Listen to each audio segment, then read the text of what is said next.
Assalamualaikum warahmatullahi wabarakatuh. Perkenalkan nama saya Nakisha dengan NIM 24042131, mata kuliah Sistem Hukum Indonesia dengan dosen pengampu Ibu Yulia Hanusarina, SIP MAP. Pada kesempatan kali ini saya akan mempresentasikan tentang hukum publik. Hukum publik adalah cabang hukum yang mengatur hubungan antara individu atau kelompok dengan negara serta otoritas pemerintahan.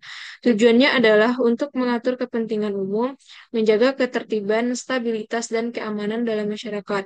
Hukum publik mengatur aspek-aspek yang berdampak pada kepentingan umum dan mengedepankan fungsi pemerintah dalam menyelenggarakan negara. Pembagian hukum privat. Yang pertama, hukum tata negara, artinya mengatur struktur, hubungan, dan fungsi lembaga-lembaga negara. Contohnya, konstitusi dan undang-undang dasar yang menjadi landasan hukum bagi negara.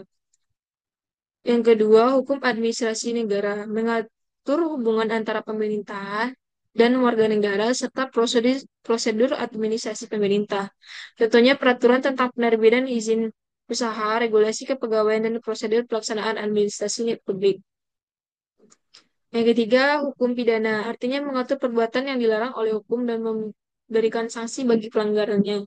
Tujuannya untuk melindungi masyarakat dari tindakan yang merugikan dan menjaga keamanan serta ketertiban. Selanjutnya, hukum internasional publik, artinya mengatur hubungan antara negara-negara dan organisasi internasional. Contohnya perjanjian internasional, konvensi PBB, dan hukum orang. Materi kedua, hukum privat. Hukum privat juga dikenal sebagai hukum perdata yang disebut Burgerlijk Recht dalam bahasa Belanda. Dia itu dalam kitab Undang-Undang Hukum Perdata KUH Perdata dan berfungsi mengatur hak serta kewajiban antar individu dalam masyarakat. Berfokus pada kepentingan pribadi, menurut ahli, hukum perdata mencakup aturan dasar yang mengatur hubungan personal dan interaksi sosial dalam masyarakat. Pembagian hukum privat yang pertama hukum keluarga, yaitu mengatur hubungan hukum dalam keluarga termasuk perkawinan, perceraian, dan hak asuh anak. Contohnya kasus perceraian di mana pasangan bersengketa mengenai hak asuh anak dan pembagian harta. Yang kedua, hukum waris, yaitu mengatur bagaimana harta peninggalan seseorang dibagikan setelah yang bersangkutan meninggal dunia. Contohnya kasus sengketa antara ahli waris mengenai pembagian warisan sesuai dengan wasiat atau hukum waris yang berlaku. Yang ketiga, hukum perikatan. Artinya mengatur hubungan hukum yang timbul dari perjanjian atau kontrak antara dua pihak atau lebih. Contohnya, sengketa kontrak bisnis antara dua perusahaan mengenai pemenuhan kewajiban dalam perjanjian jual beli. Yang keempat, hukum dagang mengatur hubungan antara individu dalam kegiatan perdagangan termasuk hukum perserokan dan hukum hak kekayaan intelektual. Contohnya perjanjian dagang dan transaksi komersial. Selanjutnya, sosiologi hukum. Sosiologi hukum pertama, pertama kali Sosiologi hukum pertama kali diperkenalkan oleh Anzilotti dari Italia pada tahun 1882. Ilmu ini lahir dari pemikiran para ahli di bidang filsafat hukum, ilmu, dan sosiologi, dan kini berkembang pesat dalam menjelaskan hukum positif yang isinya berubah sesuai waktu dan tempat. Dengan memperhatikan faktor masyarakat, menurut C.J.M. Schut, tugas sosiologi hukum adalah mengungkap penyebab ketimpangan antara tata tertib ideal dan kenyataan masyarakat.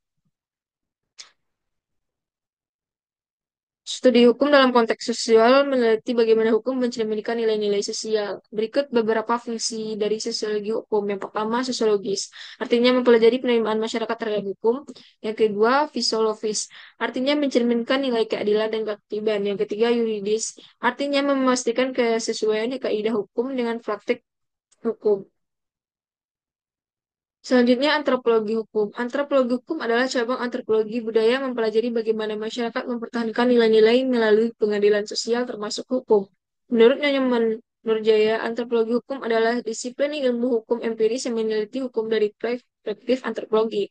Fokusnya pada hubungan antara hukum dan fenomena sosial, melihat bagaimana hukum berfungsi sebagai alat kontrol dan menjaga keteraturan sosial dalam masyarakat. Selanjutnya, budaya hukum atau hukum budaya. Budaya hukum merujuk pada sikap nilai dan keyakinan masyarakat terhadap hukum. Ini mencakup bagaimana masyarakat memahami, menginterpretasikan, dan mematuhi hukum. Budaya hukum memainkan peran penting dalam pembentukan penerapan dan penegakan hukum dalam masyarakat.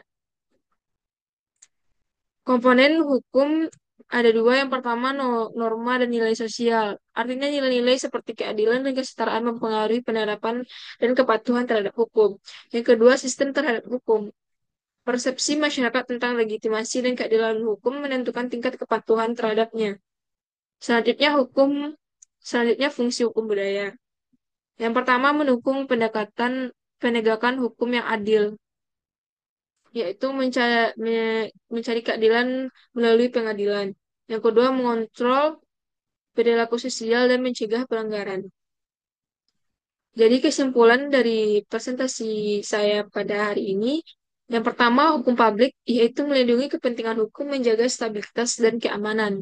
Yang kedua hukum privat menjamin keadilan dalam hubungan pribadi dan bisnis. Yang ketiga sosiologi hukum membantu memahami interaksi sosial dalam penerapan hukum. Yang keempat antropologi hukum yaitu menyesuaikan penerapan hukum dengan norma budaya lokal. Yang terakhir, budaya hukum, yaitu menentukan penerimaan dan efektivitas hukum di masyarakat. Sekian dari presentasi saya akhiri dengan Assalamualaikum warahmatullahi wabarakatuh.